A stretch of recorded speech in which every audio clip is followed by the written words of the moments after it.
The following program contains material that viewers may find unsuitable for younger children. A parental control system is advised.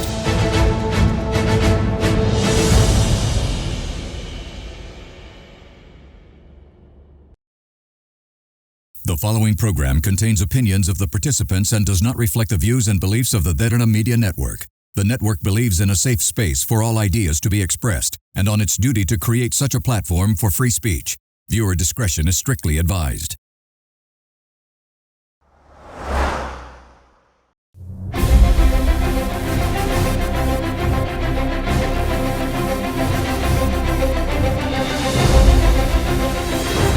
For a real view, real opinion, and for an honest conversation, it's time to Get Real with Mahieash Johnney. Tonight, coming to you from Studio 24 in Colombo.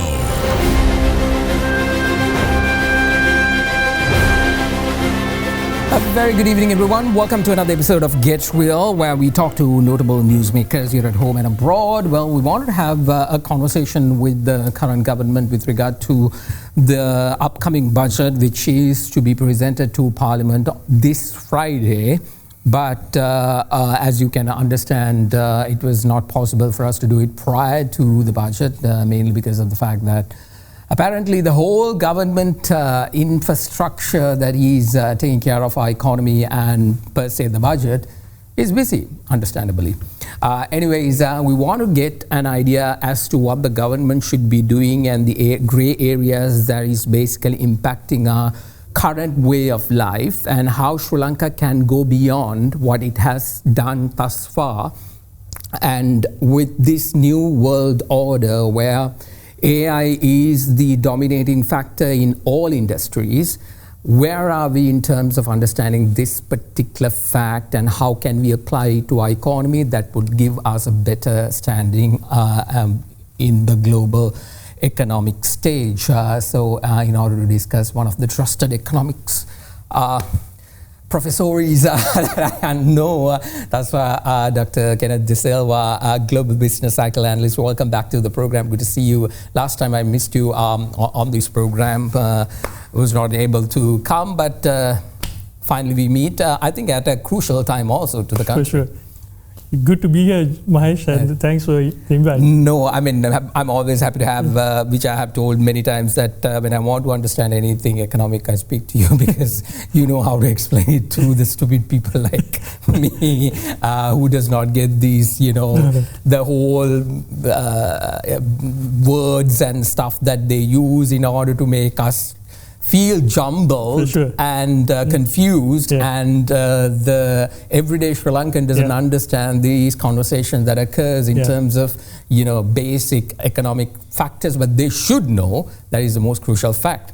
So talking about Sri Lanka 2022 and beyond, last time when the Economic Development Minister, Deputy Economic Development Minister, Professor Anil Jayanth Fernando, who is now the Deputy Finance Minister, when he was here, he said that apparently Sri Lanka is doing fairly well.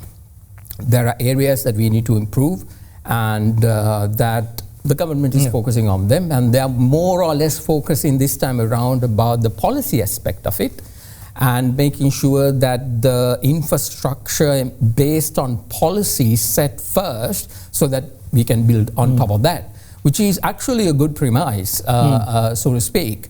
Now, that's where the question comes, okay, that's a good approach, but is the policy correct at the moment? Whatever the government is doing. Now, one of the questions I threw back to the minister was, you're doing the same what the successive governments have been doing from 2022 onwards, basically following the IMF roadmap. You're not doing anything beyond that because you have to again go back and ask IMF, can we do that? The dilly-dilly and the dancing of it all. So in a situation like that, 2026 budget, how crucial is this? And what are the areas, in your opinion, that the government should and must focus on in the upcoming financial year? So very deep question, Mahieash. To summarize it and to analyze it, let me kind of go back a bit into the period 2022 and maybe 2018 would be a kind of a better point of to start this, because that was a year 2020 and 2021 we had all these COVID related issues, so the economies, the variables and the data kind of distorts the picture. So if you look at 2018, our GDP was around $95 billion, $94 billion roughly. So come 2024, we are now $99 billion US dollars. So over that 7-year period, we have only added $7 billion, roughly, $5 billion from 18 to 2024. Only $5 billion added to the national economy. In comparison to the expenditure? No, total GDP this is. Okay. Our GDP value was $94 billion back in 2018. 2024, the number, if you look at it, it's $99 billion. So roughly about $5 billion over the 7-year period. If you break it down further, that's about $700 million per year, $715 million per year in terms of revenue generated at the national level. Right? Revenue generated. If you take that and you divide that by the population, that's about $35 per person per year. This is a very low number. Small number.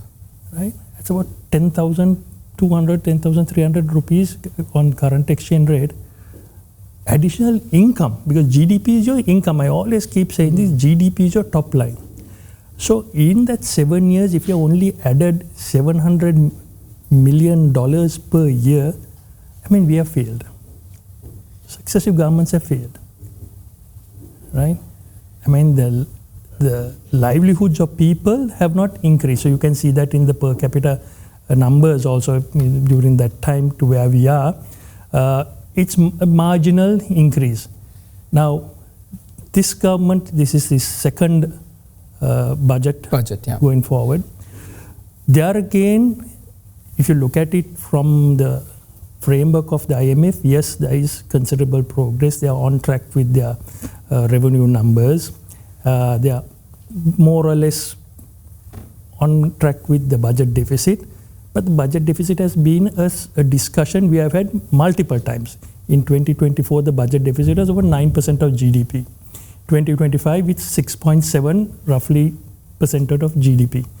Going forward, they are hoping to maintain roughly about the same ratio. So nothing significant in that sense with the IMF framework coming on track.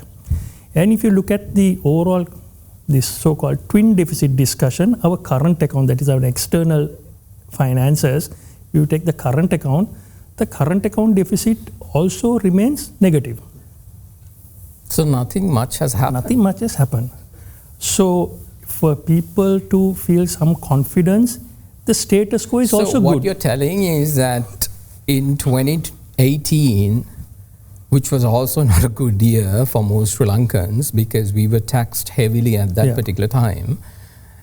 They were going through hardships at that time as well. So in comparison to 2018 and 2025, within that 7-year span, nothing much has happened. Nothing much. So this is the precarious point, So the question... So why are we going in this path? I know you can't give an opinion on that. The opinion is this. I mean, what I've been advocating right along is that we have to be serious about looking at our national balance sheet, looking at what our assets are there, how do we mobilize these assets to create this wealth for the people.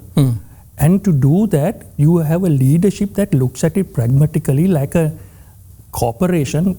I like to call it Sri Lanka Incorporated. Look at it as a corporation and how do you run this national balance sheet. Remember, the budget deficit financing is primarily driven to service debt. Our That's debt the problem. service... That is something that I have been always asking, but I have never got a proper answer. So all those income that you generate through various taxes that keeps coming in or added or reduced or whatever, that particular income is created not just to make the lives of people. It doesn't go to roads, it doesn't go to healthcare, it doesn't go to education, it doesn't go to, I mean, there is a small portion that goes into it, but in comparison to the percentage, bulk of it goes into debt servicing. Exactly. So basically we are paying debt, which also beats the question, we have to pay debt. We can't be a nation that default up debt. So where is the balance, and how can this government in the 2026 budget come towards that? So the objective of us getting to these successive IMF programs was to restructure our debt. The DSR was initiated to how we Has that happened sufficiently? Not enough, because the numbers don't show that. If you look at June 2025 numbers published by the Ministry of Finance External Resources Department, you see our external debt stock is $107 billion. $107 billion. It has increased, not reduced. Right? So what are we trying to achieve by this whole thing? Even the IMF review. So then how come the IMF keeps on telling you at every tranche, hey, you guys are on track, everything. So they have to say that, because they are advocating a particular program which they have been immune to do so, and they have to go by their numbers and that framework, which absolutely have no results on the ground, and that has been proven time and time over again in many parts of the world, including Argentina, Pakistan. Argentina has gone 20 times. Pakistan, Sri Lanka, the African countries. There's a whole heap of this conversation, Doctor, which we've been having, I think, for the past, since 2022, which we have been always saying that IMF is not the path, has never been listened by any key individual, despite the fact that we thought that they would actually take that advice and, compare it by themselves.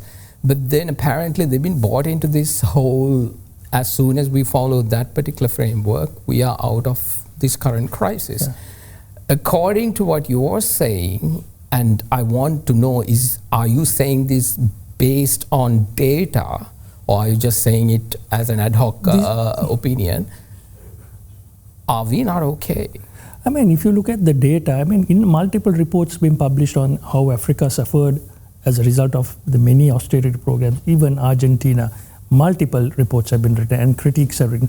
In fact, Jeffrey Sachs himself critiqued the IMF and how they handled particularly some of the Southeast Asian countries. So countries that didn't go to the IMF restructured their balance sheet, looked at their productive capacity, and came out of it. One classic country is India. India went to the IMF, they mortgaged their gold stock. Only recently they got it back. But therefore the terms that were dictated to India was far less stringent than other countries. So people use this example of India, see how IMF helped the Indian government and the Indian economy to transform in the 1990s, and therefore we should follow this. But that's absolutely incorrect statement because India had their own terms. So they didn't go around, doing significant changes to the economy. They strengthened the domestic economy. They strengthened production. They gave competitive strength to the local industries. Other people like the Tatas, and if you look at Godrej and all these if you just Google, I tell this to some of my students and some of my friends, just Google India brands and see the brands that you get, and Google, do that for multiple countries, do that for Vietnam, do that for Malaysia, do that for Sri Lanka, and see what are the brands that we end up with. We have no brands. No brands means no market share, because brands ultimately global market share. Because remember, our debt is external dollars, external debt, it's dollars. Now, what we are doing in Sri Lanka is, to service our external debt, we are squeezing the domestic unit. But how do you convert from... That's the thing. So, because of the exchange rate, so you convert rupees, either you have to borrow the dollars and pay off your old debt, right? Or you have to have dollar savings. We don't have dollar savings. Our government says 7 billion. I mean, that is gross. Remember, these are all artificially projected numbers, because even the media projects only gross numbers, not the net number. If you take our where are we to find that? It's published. It's published in the central bank annual reports. It's published in the monthly reports because it's a balance sheet. There's a debit and a credit. There's an asset and a liability. You can have a single number, right? So if you take our total cash flows on an annual basis, right, we end up with a minor surplus, not minor, actually a negative of $1.4 billion because our expenditure, our liabilities are greater than our income. So to finance that, we have to go to the capital markets on an annual basis and borrow. Now, so we have to take a conscious decision. Do we want to continue down this path, right? Or do we need to look at our national income statement and say, look, some of these costs we can internalize.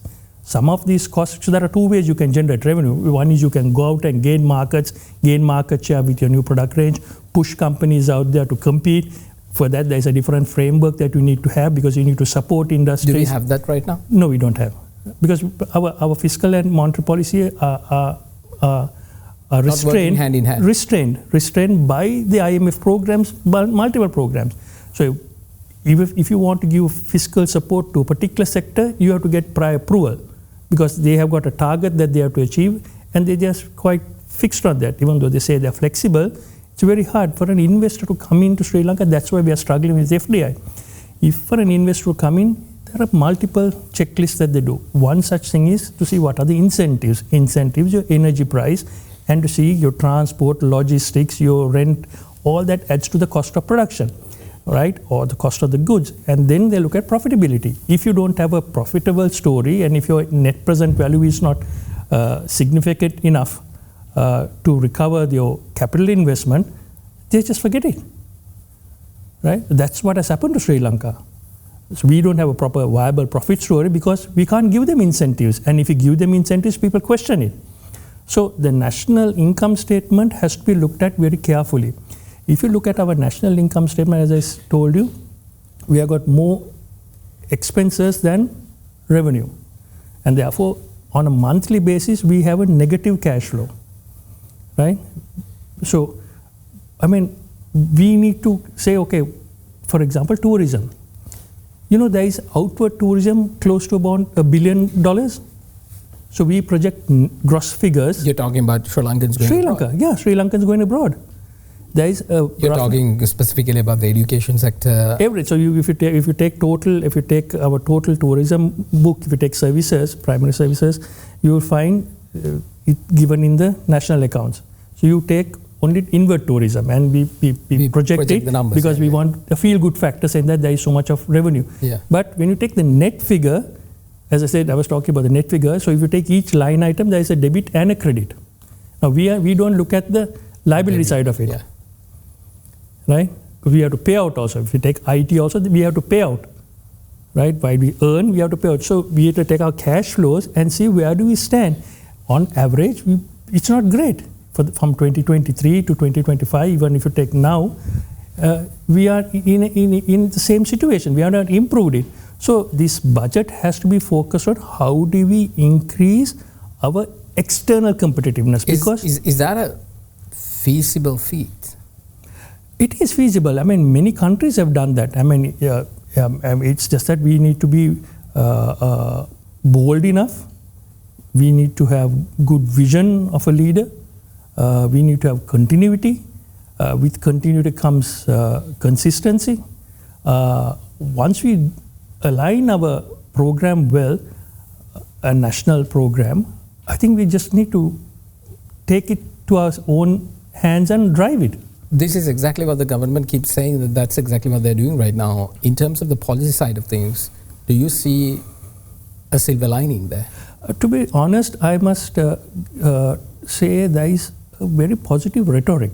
I mean, when I look at the Ministry of Industries, the work plan that they have, the way the language they're talking about, the initiative. Digitization, yeah, even that. I mean, those are good signs, but that needs to be tangible. Now, to make it tangible, you need to give the Ministry of Industries that empowerment to give industries that needed push, right, to compete on a global stage. Now, to compete on a global stage, our pricing structure has to be looked at, right? What is our cost of production? people who are coming to Sri Lanka, people who have spoken to me, spoken to the ministries, tell us, first thing is, our energy costs are too high. So we are talking about industrialization 6.0, which is completely autonomous industries, which China is currently in. Rest of the world is playing catch to it, has not even thought of it, because from supply chain to the end product being shipped, it's completely autonomous. And the cycle works 24/7. Right? There are some amazing success stories in China. They've already tested it and it's working. So when you have a completely autonomous system like that, the cost of production is very low and the unit cost is very low. Plus you have coal as an energy source to generate that necessary energy you need for industry. You can compete at a global level. That's what US has realized, and they're shifting back to coal. Now, I'm not saying to go and start opening coal plants all over the place, but the thinking is, how do we make our products competitive globally? To do that, the government can't do it. The government can only be a facilitator via policy. And you have to pick winners. There are some talented industrialists. There are some talented kids who are doing some wonders on the AI platforms. In Sri Lanka? In Sri Lanka. But they can't scale because there is no support. There is no seed capital. There is no access to capital. The cost of capital is too high. If the government is borrowing at 8%, the government bond, external bond is at 8%. So you imagine an entrepreneur who wants to go and raise funding, you have to pay 8++. And then it doesn't become viable because your competitor in China is borrowing at 3%. In Vietnam is 4%. So the differential hits you as a manufacturer. Then we lose market share, and that is what has happened. When we start losing market share, we can't service our debt because we have to earn foreign currency. Without foreign currency, there is no debt service, and that's why I said this exercise is futile. IMF is looking at rupee revenue instead of dollar revenue. There is this, we have to go in for a break, but very quickly, I just want to talk when we talked about the dollar factor. Recently, China came and made a deal with Saudi Arabia to buy oil. And China said, we are not going to utilize the dollar to pay you guys, we're going to pay yuan. Yep. And Saudi Arabia said, okay, fine, yeah, do that. And so Argentina followed that. And then they actually spoke to the rest of the countries in the region and said, can we come to an agreement and come to a currency that works for all of us? Let's deal with Saudi Arabia and the rest of the world. So the phase of dollar slowly seems to be taken off from that side of things. Is that a path that we can, because from the rhetoric that is coming from the United States is harsh. Do it and we'll demolish you. That's basically what Trump says. That, because it shows that the United States is scared in case the rest of the world looks at another currency as a global trading currency. Is that something that Sri Lanka should be thinking about? See, global empires have its life cycle. If you look at from the Greek Empire to the Persian empires, and if you look at what's happening in the British Empire, the British pound was the legal tender and global currency, reserve currency. Then we saw the US come into the fray. The dollar became a global. So the global currency follows a business cycle, and the business cycle follows a monetary cycle. With the business cycle changing, then the empire is shifting. Each empire brings up a different monetary unit. And now we are in a long business cycle, which we call the long business cycle, is a century of Asianization. Asianization is driven by China. And China, with the formation of BRICS, has significant bandwidth to command that global currency status. And therefore, the invoicing in Chinese renminbi is already happening, and it's already been even done. Sri Lanka can even pay. Sri Lanka, even the Chinese digital yuan has been tested in the Middle East, in some of the Asian countries, including Hong Kong, Vietnam. So they're already in that trajectory. So it's happening, it can't be stopped. people will try, but as the empires do phase out and there's a new empire that comes in, you will find that happening. So we are privileged to be in a century of Asianization, because it's a century of Asia. If you look at the numbers, it's staggering. In terms of population, in terms of the average middle class, the wealth, the technology, the progress that Asia is making. So we are in that type of business cycle. And to answer your question, it's inevitable that you will find a new currency. Let's take a short commercial break. We're talking about the upcoming budget and exactly what the government needs to be thinking about in terms of presenting it to the Parliament. On the 7th, the President will do in his capacity as the Minister of Finance, will bring in the budget for 2026. What kind of expectations does the industry sector has, the business sector has, and also the private sector?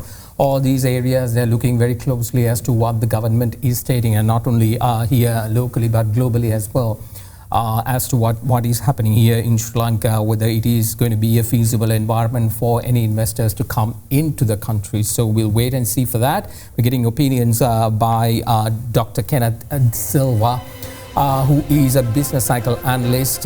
We've been talking about exactly what the government needs to be focusing on. The numbers are not exactly showing growth, but then again, policy seems to be a silver lining in these factors. Let's take a short commercial break. You're watching Get Real. We'll be back.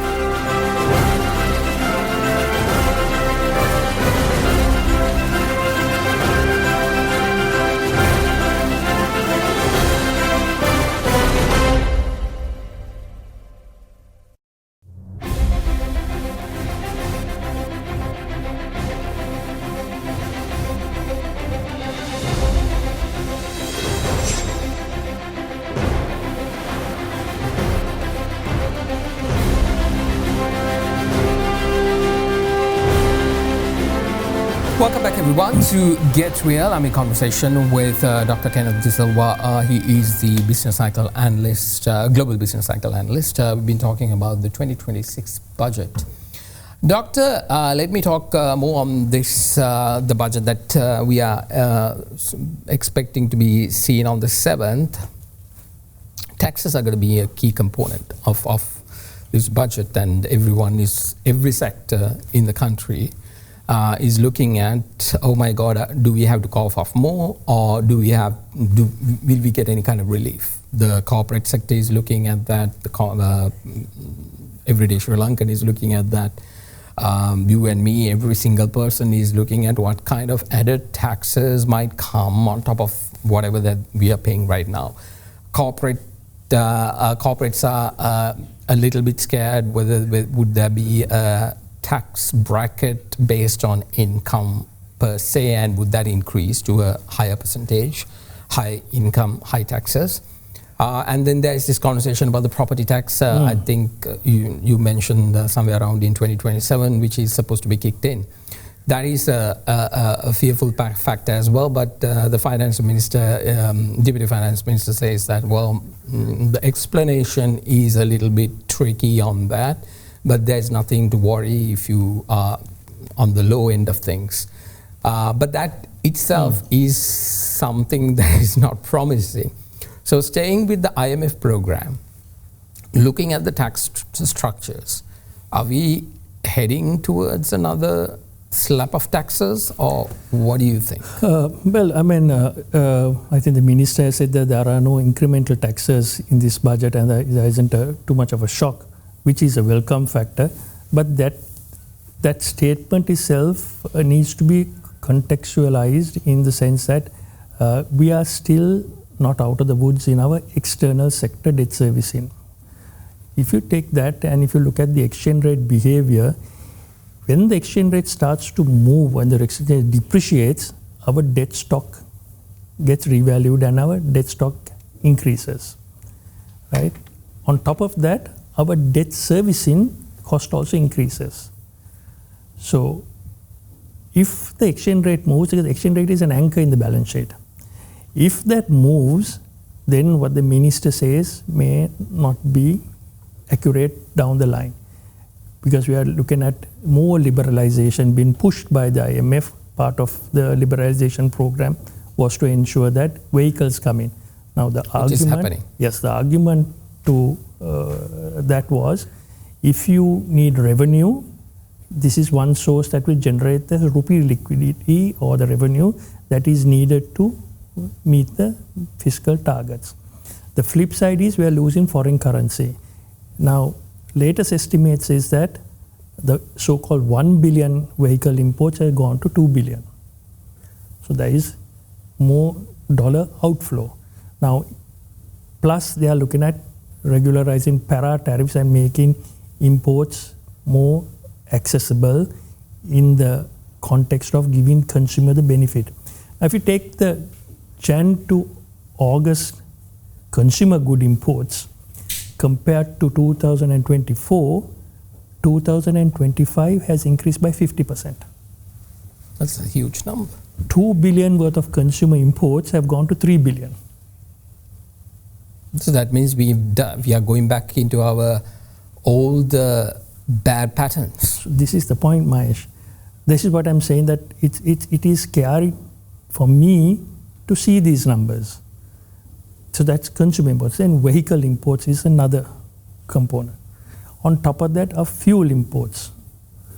Right? That is obviously we have to. So if you look at the Ministry of Finance annual report, the exchange rate cost to the country, depreciation cost to the country is ₹1 trillion. Very simple. The exchange rate moved from 200 to 350, 150 rupees. Ceylon Petroleum has 4 billion. 150 into 4 billion is 600 billion rupees cost.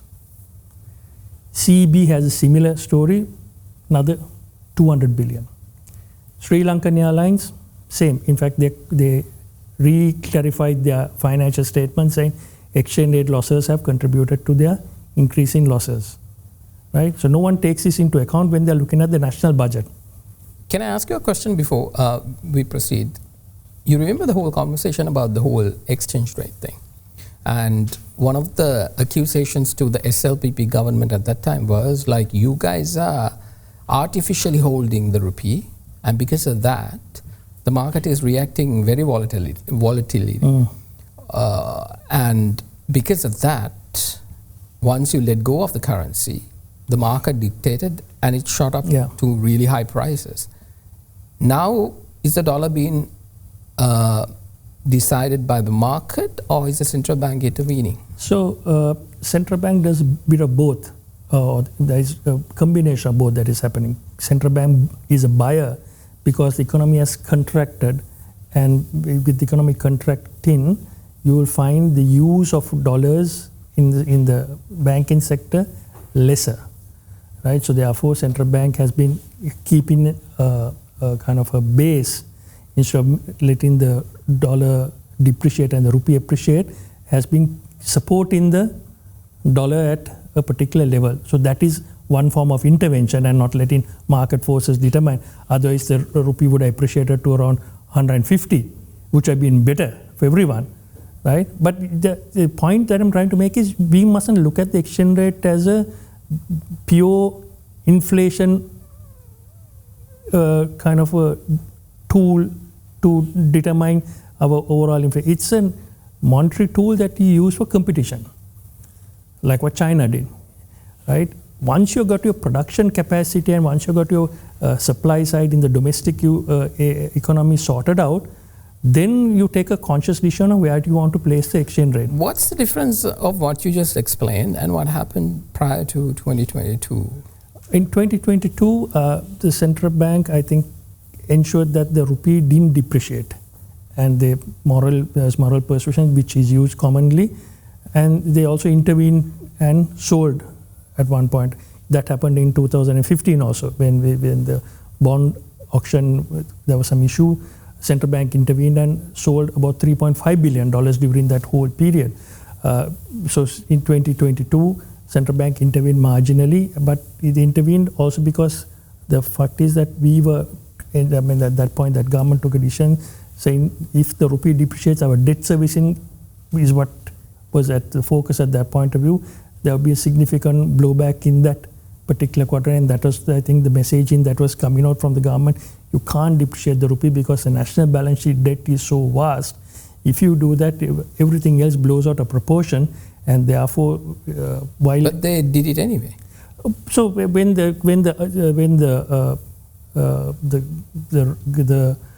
people handling the particular subject matters were changed, the ideology changed, and then they let it blow. And I think then they realized when the exchange rate went in April 2027, it went to 350, 360, and there was a huge fallout of the economy, and things went really haywire.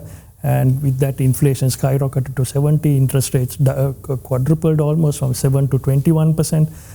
So the fallout of that whole exchange rate policy was huge. So the whole economy didn't benefit from it. As a result, the shock was significant and the economy contracted. So that is one of the preconditions of the IMF, remember. IMF says the exchange rate has to be market determined. Mm-hmm. So they followed that prescription, and that's what happened as a result. So people have not really understood how that works. So everyone finds fault with that particular policy. And it's a school of thought that we should not control the exchange. But looking at the balance sheet, you have to take that call, not a particular sector. Why I asked that question was this. If China is now deciding we are not going to utilize dollars, we're going to pay in our own currency, which means they have the ability to print how much ever money that they want in order to buy goods and services from abroad. This is what United States have been doing for, centuries. The US debt is over $1 trillion, and a big chunk of it is being bought over by China. So when they are basically preaching to us saying we got to do like this, they don't follow that particular model in any capacity. So my beef with this is like, why do we have to keep following if there is always a path which says let's go? I mean, I understand that nobody would do business in Sri Lankan rupees, but right now if you look at India is having a positive notion towards dealing with the Sri Lankan rupee in exchanging it to the Indian rupee. Same with China. So these are big global markets who are already accepting us in that capacity. So why not look into something more feasible for us rather than going in this? Basically, this is not going to get us out. You're absolutely right. I mean, we have been saying this for quite some time. Yeah. Unfortunately, we are the minority because the orthodox economics is the dominant thinking, and it's taught widely. So the alternative, very little people are aware of how it works, and so there is a bit of apprehension in going down the path. And also, I mean, when you find the orthodoxy, they spend a lot of time and energy and resources on ensuring that that framework is followed to the T, and people are rewarded based on that particular model. But the model has not worked. I mean, now it hasn't. It has worked. Globally, it's been seen, and there is an anti-globalization sentiment now that has come out everywhere, and it's blown out of proportion. Because every country that has followed that methodology, let's take the United States, let's take Europe, let's take Great Britain, their economy is suffering. Yeah. So again, these people lost manufacturing to China. All these countries that you just mentioned lost. That's why Donald Trump, knowing very well that the only way to develop is to reindustrialize, he looked at what is out there, he looked at his national balance sheet, he looked at the numbers, he knew the game is in new technology. The new business cycle is in AI, robotics, quantum computing. Even Bitcoin. And that's Bitcoin is the monetary system, so that will govern all these transactions. As I told you, as the empires change, the currency system also changes. So that is happening because China is driving that whole process. So US looked at it and decided that they can't lose out anymore and they have to shift. In fact, they set up a new data center, $500 billion. They launched in Texas, I think, recently. $500 billion, and they're setting up data centers there. They're subsidizing energy. Right? If you listen to Jensen Huang of NVIDIA, he's gung-ho about the US reindustrialization. The entire tech industry is saying that they have got access to a president who understands business. So that's the mindset of Donald Trump, and he's a businessman. He understands the national income, and he understands the balance sheet of What can we learn from that? Precisely what he's doing. He's they are a large economy, and they are the leading economy after China. China will obviously overtake them in the near future. But he's just going back not from he's reversing globalization, and he's getting nationalization, and he's getting production. Right now, we have been saying this production-based economy for a longer period of time, but nobody seems to be listening. No one wants, because it's a quick fix, right? It's a quick thing you import. As I told you, our consumer goods year on year, as at August this year, has increased by 50%. That's the data. So we can continue that path and say, okay, let's import everything from rice to eggs to fish we can do that, right? Because that's a doctrine where they look at the consumer side. What is before, let's say now the previous government, the SLPP government, when they actually were in power and they were following this methodology, the whole liberal client was screaming, foul, saying this is not the way to do it, blah, blah, blah, all that. And they changed the government. When they changed the government, they gave it to a completely new set of people who absolutely has no prior credentials or prior errors per se. So they were given a fresh hand. Take a look. Let's do it, from zero, which is actually a good starting point to redevelop and rethink and reinvent and be a different kind of a nation.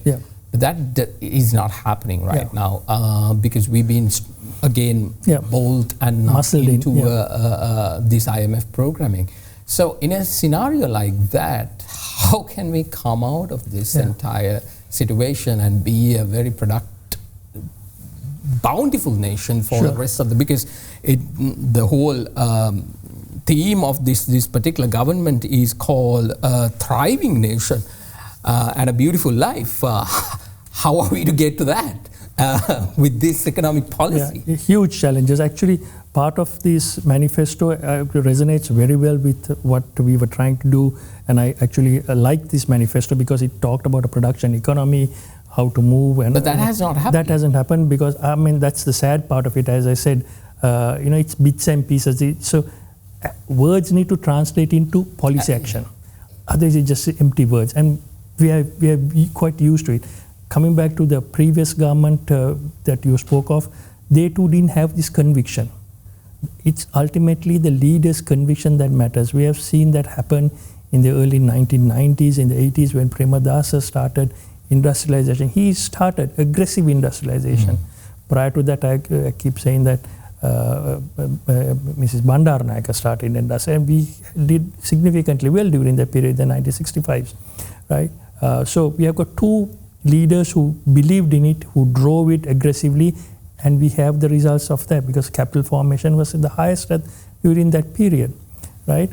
We started the journey, but we reversed it because of the fact that we have external geopolitical influence on our policy decision. That is something that I think each and every one of our citizens needs to understand, how we are being influenced geopolitically and how Sri Lanka's positioning is much more important in a geopolitical concept, which is also impacting our economy as well. Let's take a short commercial break. I'm in conversation with Global Business Cycle analyst Dr. Kenneth Silva.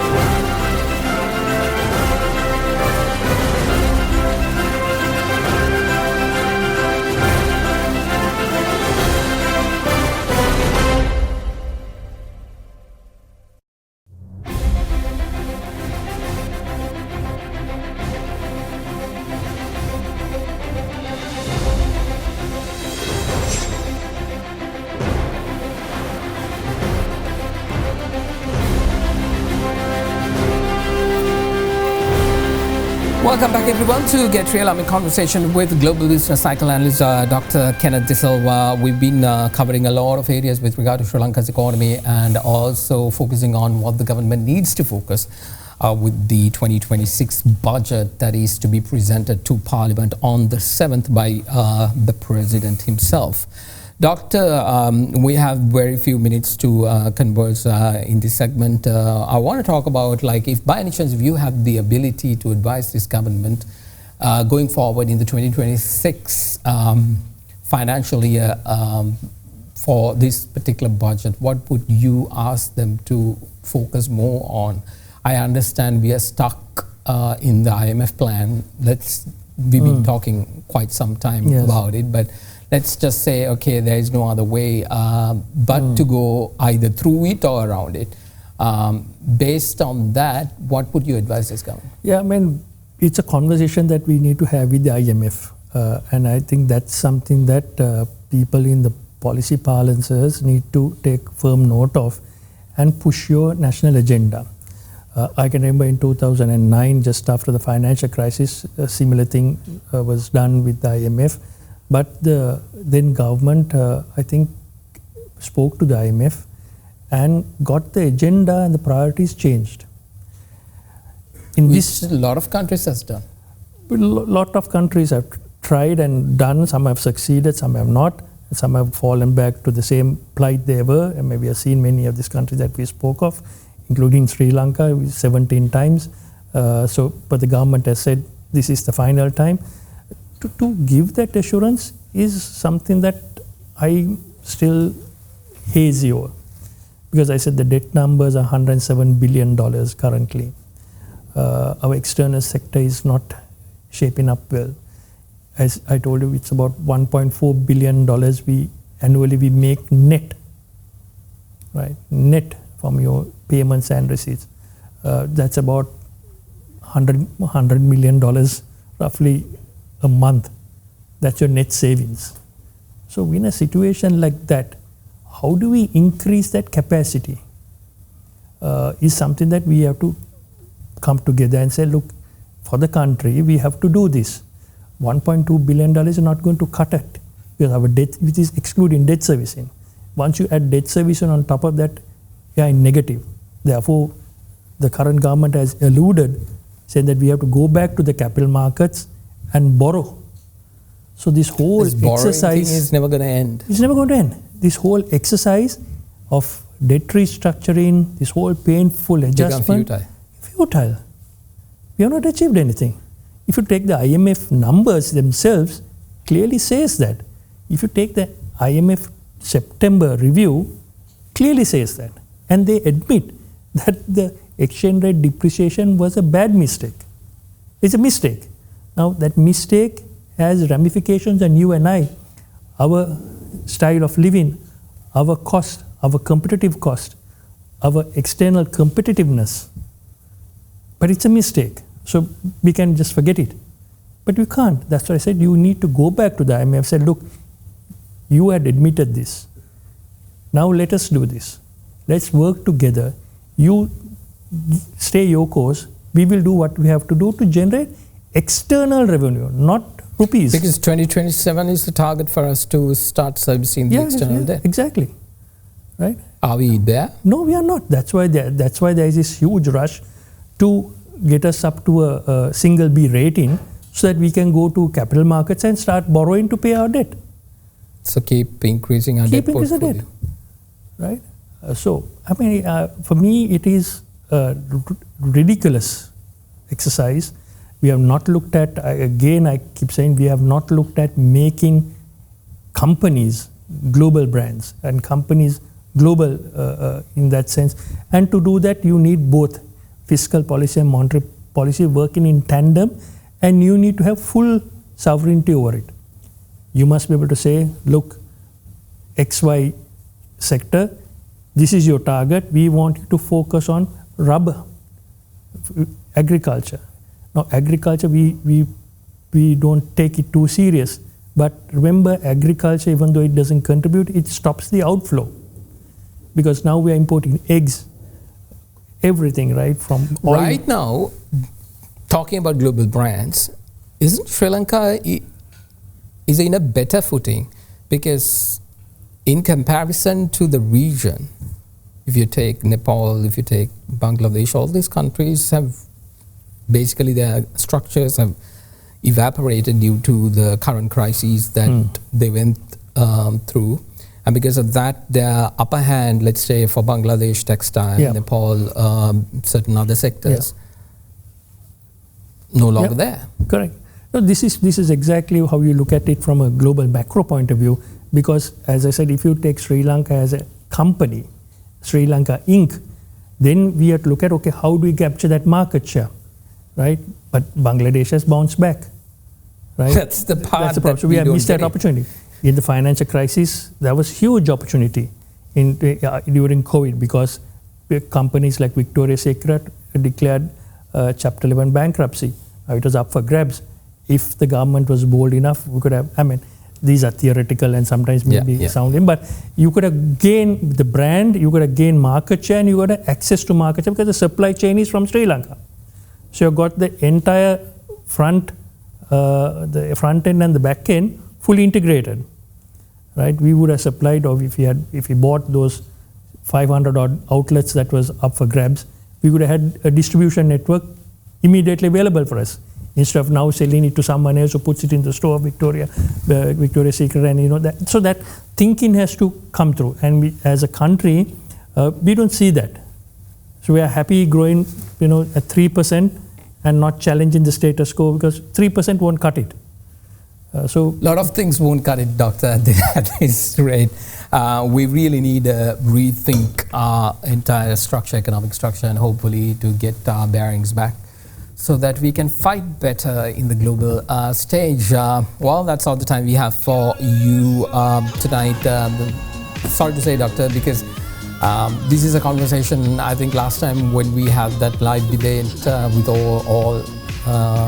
with the parliamentarians and the government sector, and also the private sector here in the same studio, we were talking about lots of areas where the government can focus, but it doesn't seem to see that the government has done anything on that particular front, and they are just ringing the same bell, so to speak. Unfortunately. Of what previous governments have done, and call it, it ain't.